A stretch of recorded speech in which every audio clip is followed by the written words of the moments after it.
Mga kamigs, nandito naman tayo para ituro ko sa inyo ang paggawa ng 3 lamps controlled by 3 gang switch. At ituro ko din sa inyo ang paggawa ng 3 gang convenience outlet.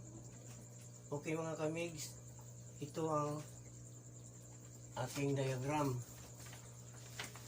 So, ito ang ating 3 lamps controlled by 3 gang switch. So, mayroon tayong circuit breaker dito sa ating diagram. So, yung ating live papunta sa tag-isa-isa na terminal. I-connect natin sa tag-isa-isa na terminal sa ating bulb. 1, 2, 3.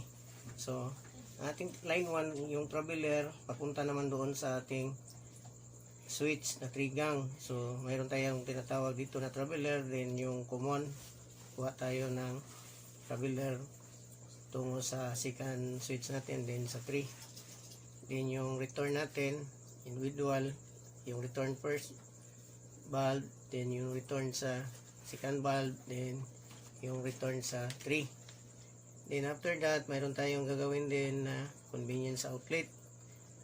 So, mayroon tayong 3 gang dito, 3 gang din natin gawin. So, mag-jumper tayo sa ating convenience outlet. So, ito ang ating mga materialis mga kamigs. So, ang gagamitin nating materialis sa ating tatlong bulb. So, ito ang surface type na switch box. Then, mayroon tayong plate ito. Then, yung cover, then plate. So, mayroon tayong 3 gang. So, remove ko muna. Turuan ko kayo paano maglagay. So, ito yung cover at plate niya. So, yung ating single pole na switch. Then, tinatawag ito na tatlo man ito na tigang. So, i-assemble muna natin mga kamigs yung ating switch. So, tingnan mabuti baka mabaliktad. So, ganun ang mga kamigs yung ating switch paglagay. Sa up, mayroong up dito. Okay, then ganun din sa kabila, pangalawa. Okay, kabit push. Then yung number 3. Okay mga kamigs. So kung i-remove natin, so ganun lang kadali. So ganyan. Okay, balik natin. Okay. Bago yan mga kamigs, turuan ko kayo paano magkuha ng resistance. So una, setting natin ang ating selector knob sa resistance. Times din natin. Then, ang ating test probe i-short natin. Then, yun, i-adjust ang ohm adjuster sa 0. Dito tayo magbasa mga kamig. So, mayroon tayong 75 watts na bumbilya dito. Tatlo ito. Puro same lang na wattage, 75. So, kunan natin ang resistance. Yung ohms niya. So, 0 to 1, ang count niyan mga kamigs from 0 to 1 and it's read as 2.2, 0.4, 0.6, 0.8. Yeah, then 1. Then 1 to 0, from 1 to 0, ang reading niya is 1.2, 1.4, 1.6, 1.8. Then 2. Then, nangdiyan man siya sa malapit sa 5. So, 2 to 5 tayo. So, from 2 to 5, yung kanyang reading is 2.5, 3, 3.0, then 3.5, then 4, 4.5, then 5. So, nandoon siya sa, yung pointer mga kamig sa 4.5. So, 4.5. So, i-times din natin yung setting natin is 45. 4.5 times 10 is 45. So, umpisahan na natin mga kamigs. So, una, yung tinatawag nating traveler. Ay, yung unahin natin yung live. So, first valve, i-connect na natin ang ating first valve dito sa ating tinatawag na live. Ito, patungo ito sa ating line 2. And dito naman sa kabila yung second valve natin.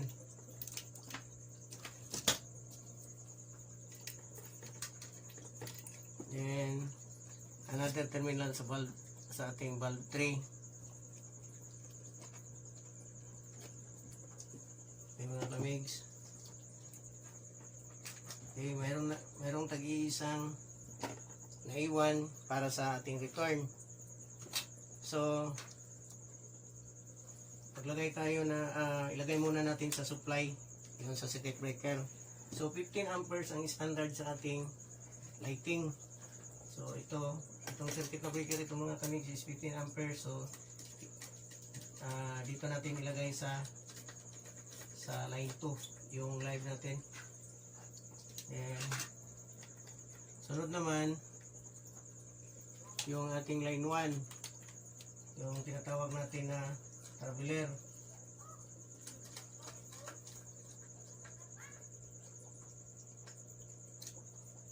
Okay, yung traveler natin, punta naman, ipasok na natin dito sa ating surface type na switch box. Okay. Okay, lagay natin sa first nating switch. Buat tayo yung common dito sa mayroong block dito. Dito rin natin ilagay yung line 1 natin para ito ang tinatawag na common. So mga kamigs, mag-jumper tayo dito para makakuha tayo ng supply sa another na switch. So ito mga kamigs, pupunta dyan ang jumper. Okay. Dito naman papunta dito sa pangatlo na switch. Okay, maglagay tayo. Then dito naman mga kamigs. So yung traveler natin, naka-jumper na tayo. Mayroon tayong tinatawag dito na common. So itong common, kuha tayo sa second switch. Then ang ating second switch, lagay din tayo sa pangatlo. So dito mga kamigs, sa harap dito na, pwede rin dito natin kabit yung ating return. Pwede dito yung return natin sa pangalawang valve, at pwede rin dito. Connected dito sila, kahit dyan, kahit dito, kahit saan, basta sa magharapan sila. Okay mga kamig, so unahin natin yung first natin na switch sa first valve. Okay, mag color coding tayo. Yung pula yung gagamitin natin sa ating return para sa ating switch number 1. Okay, ilagay na natin yung another terminal sa ating valve 1. So papunta naman ito sa ating switch, tinatawag natin na return ito. Okay mga kamigs, tingnan na natin. Okay, yung number 1 dito naman natin ilagay yun galing sa valve 1 natin. Okay, next mga kamigs, yung puti naman sa second valve natin. So connect natin ito sa second valve natin sa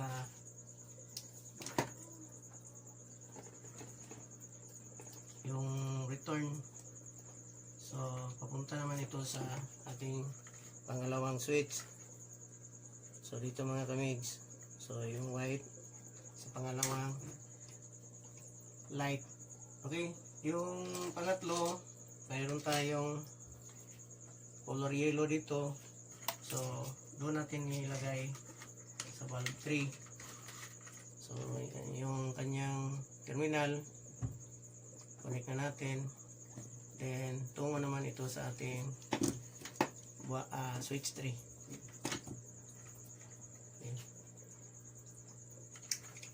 Okay mga kamigs, switch 3 tayo, lagay na.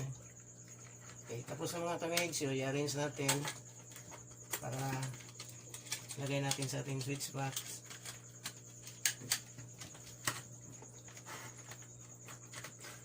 Okay, ganun lang mga kamigs, tingnan nyo mo yung arrange lang natin muna.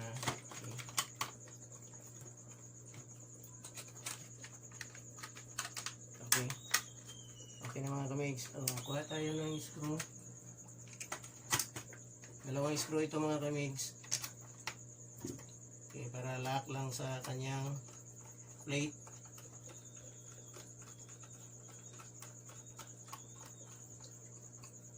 Then dalawa ito sa kabila naman. Ito ang mag-fix sa kanyang cover, plate para hindi matanggal sa switch box. Okay, yung cover niya mga kamigs, ilagay na natin. Okay, tingnan nyo mga kamigs, ganun lang ka dali. Okay, tape natin, lagay tayo ng electrical tape dito naman sa kabila.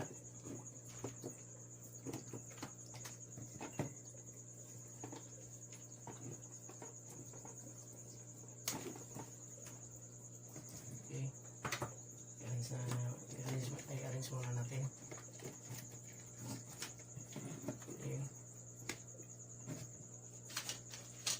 Okay, 1, 2, 3 mga kamigs.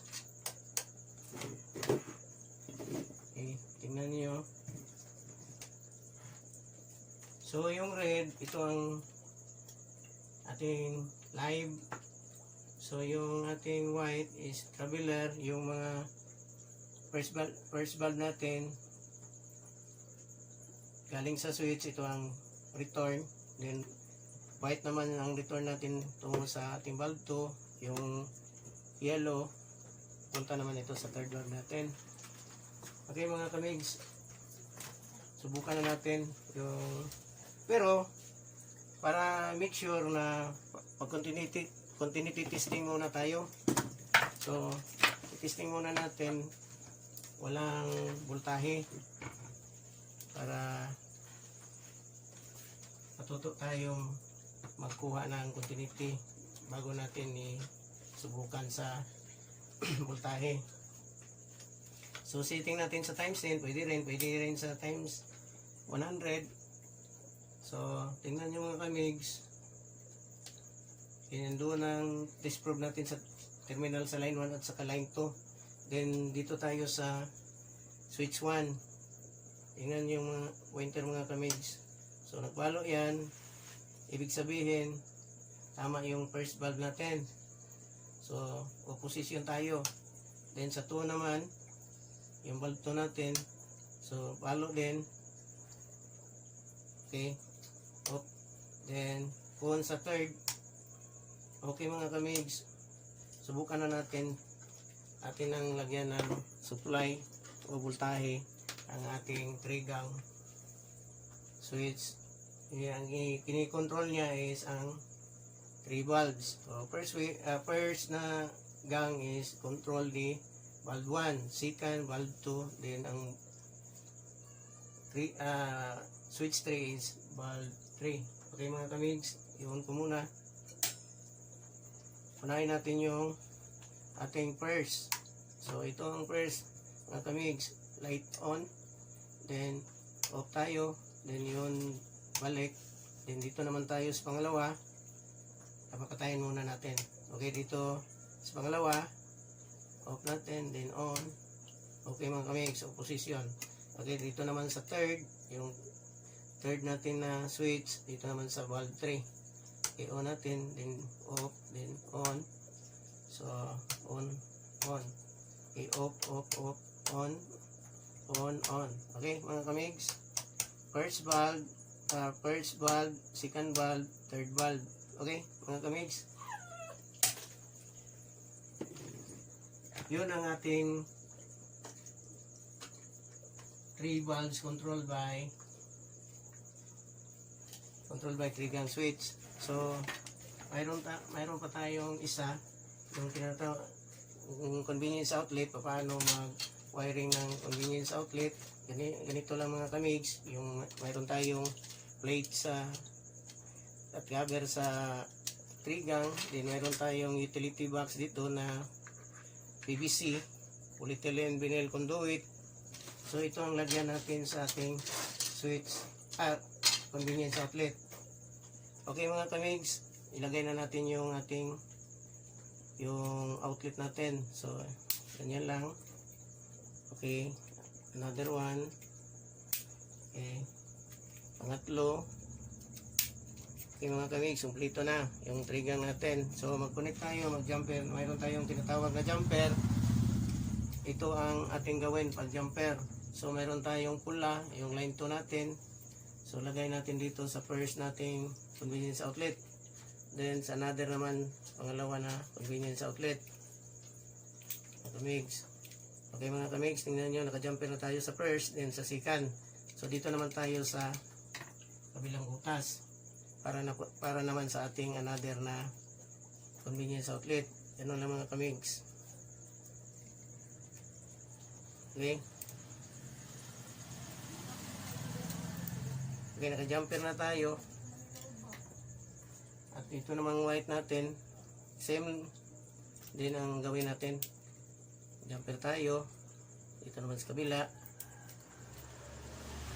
Then dito naman sa pangalawang butas at dito naman sa pangalawa nating convenience outlet. Press lang natin muna.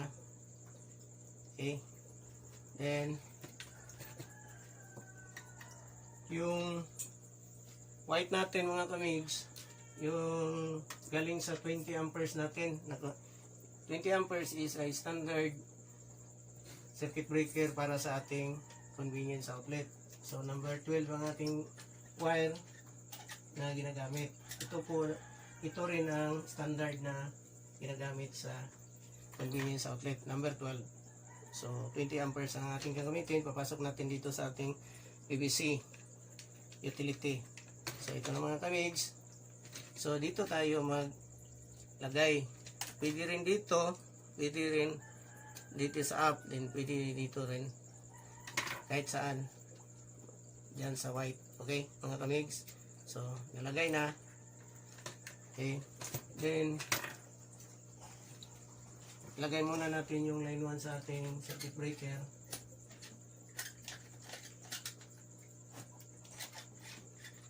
Okay. Nilagay na. Yung pula naman, yun sa line 2 natin. So lagay ko muna doon sa ating circuit breaker.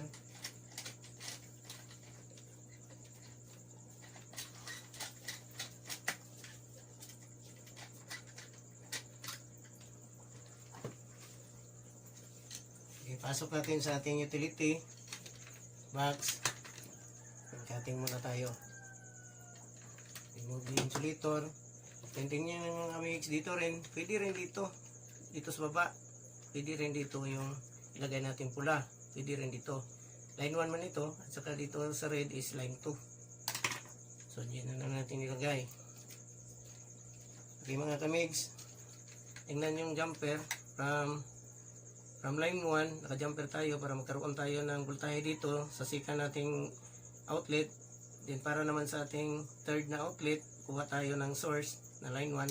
Same lang dito sa kabila. Yung pula natin, kuha tayo ng linya o supply. Then sa another na po na outlet, then sa ating third outlet. Okay mga kamigs, ilagay na natin sa ating convenient utility ang ating convenience outlet. Okay, mayroon tayong dalawang screw din. Lagay natin sa, mayroon man itong lagayan ng screw. Okay, para pang fix ang ating plate, plus type na convenience outlet. Ito mga kamigs. So kabila naman,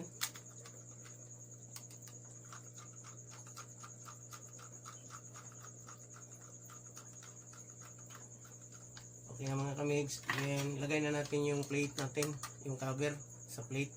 Okay, cover ito, lagay natin sa plate. Okay, fix na natin. Okay mga kamigs, tingnan nyo yung convenience trigger natin, convenience outlet.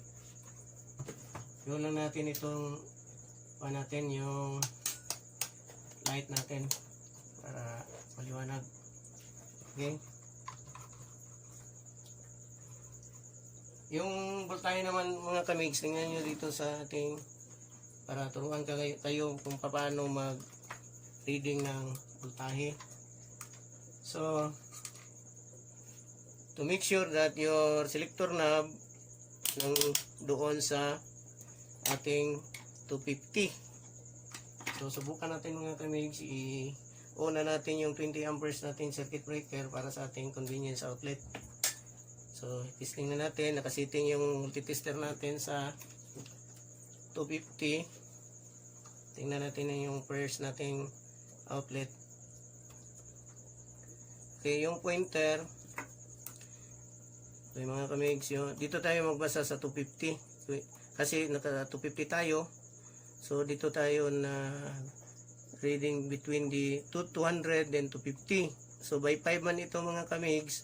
So nandoon siya sa 1, 2, 3, 4, 5, 6. So 6 siya. So by 5 man, 5 times 6 is 30. Then mayroon siyang 200. 200 dito plus 30 is 230 yung ating volts.